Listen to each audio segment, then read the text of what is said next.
Jean, tu es à la tête d'une fondation en fait, qui a entièrement tourné sur l'engagement.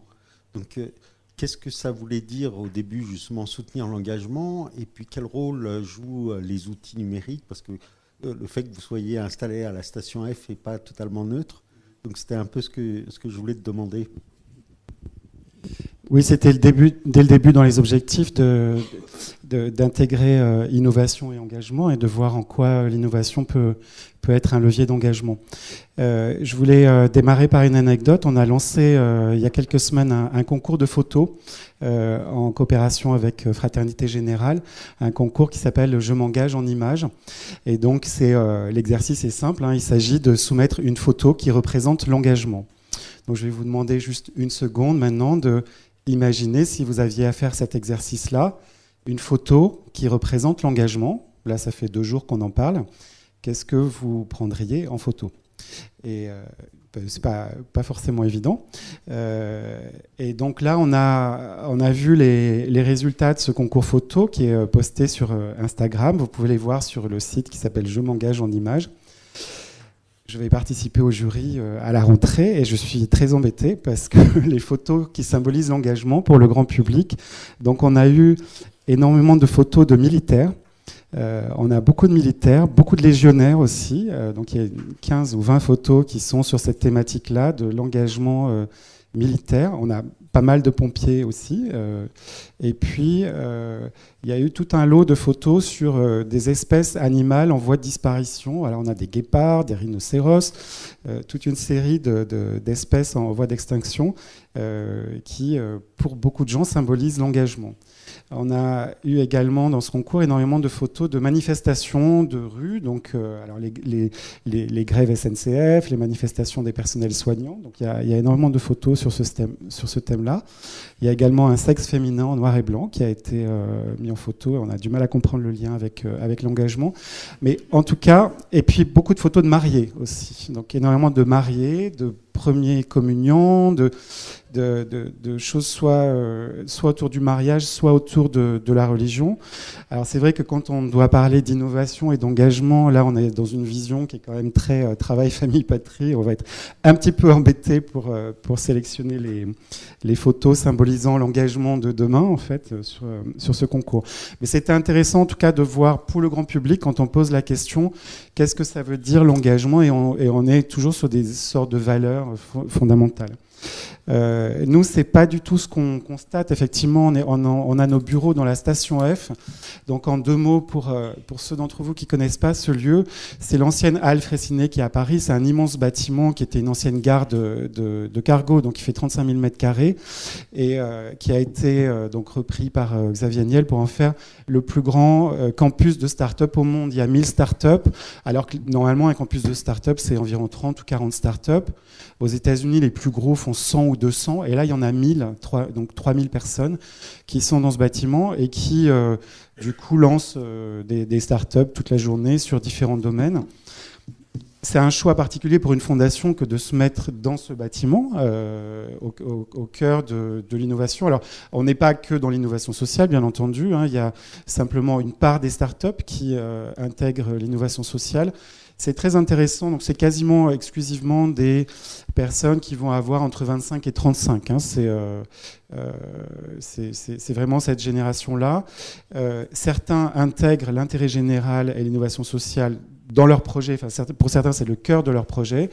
Et puis pour beaucoup d'autres, et c'est ce que je trouve intéressant, c'est qu'ils intègrent une partie d'activité d'intérêt général dans une activité business.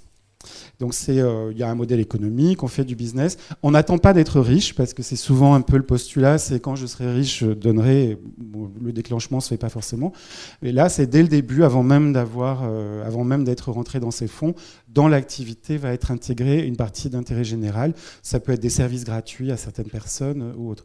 Et c'est très très fort dans cette génération-là. Et du coup, en étant placé à la station F, on contribue à ça. Donc on a déjà organisé quelques sessions, mais on va en faire pas mal d'autres sur l'année qui vient, sur initiation à l'économie sociale et solidaire. Et puis il y a des thématiques qui nous tiennent à cœur, le civic tech, les nouvelles formes de démocratie, et puis les questions d'égalité homme-femme dans l'innovation sociale et dans la tech. Ce sont les sujets qu'on va qu'on va porter dans cet univers-là. Mais on voit qu'il y a beaucoup d'innovation et on la voit évidemment chez nos lauréats.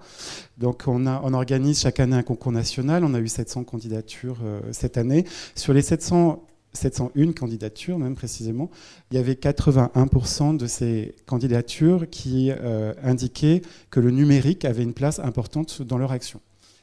Donc on va s'intéresser à eux. On va également s'intéresser aux 19% qui n'ont pas mentionné le numérique, en les accompagnant sur ces questions-là et en regardant avec eux est-ce que justement le numérique peut permettre de démultiplier leur action. Et c'est en ça que ça nous intéresse, la place du numérique, c'est comment est-ce que le numérique peut être un facteur d'engagement, comment est-ce que le numérique peut servir de réseau social. Mais quand on parle de réseau social, on ne parle pas de Facebook et Twitter qui sont utilisés aujourd'hui essentiellement comme des outils de com bon marché en fait, mais qui sont pas utilisés pleinement comme un réseau social, c'est-à-dire un réseau qui engage les autres autour d'un objet. Et nous, on voit plusieurs exemples en fait d'utilisation du numérique pour permettre d'engager un plus grand nombre de personnes. Donc je donne deux petits exemples, mais il y en a un qui est assez, qui nous parle assez parce qu'en fait, il utilise les codes de services marchands comme la géolocalisation, donc pour les livraisons de repas ou pour appeler un véhicule. Et ce système-là a été appliqué pour les personnes qui aident une personne dépendante. Donc c'est un lauréat qui s'appelle la Compagnie des aidants et qui a adapté ce système de géolocalisation. Simplement, quand on a une personne à charge et quand on a juste envie de souffler un peu et qu'on cherche un relais, ça peut s'organiser par des relais de bénévoles, mais c'est souvent à date fixe, ça va être que le mardi après-midi, on ne peut pas changer le jour de la semaine, c'est compliqué.